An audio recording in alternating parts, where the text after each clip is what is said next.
All right, we're going to get into vehicle theft deterrent systems. We're going to talk about some Ford, some Chrysler, Toyota, Honda, and some GM. Right, next page, we already went through that.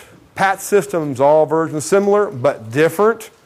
And the transceiver will be in the steering column, wherever the dash, wherever the lock cylinder is. The PATs could be anywhere. It could be in the PCM, in the cluster, whatever.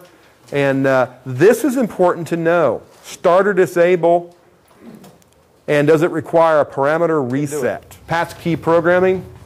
This was the auto ingenuity. Initiate. Gives you step-by-step directions, at least on this particular Ford.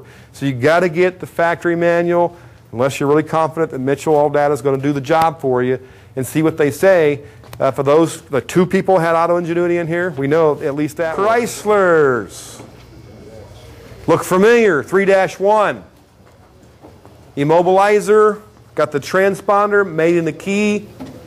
Now, I will say this, with most of the Chryslers that do not put the key actually into the fob.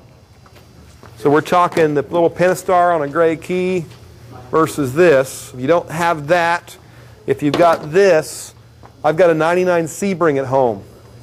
And the key part, the plastic part, is black and it's thin.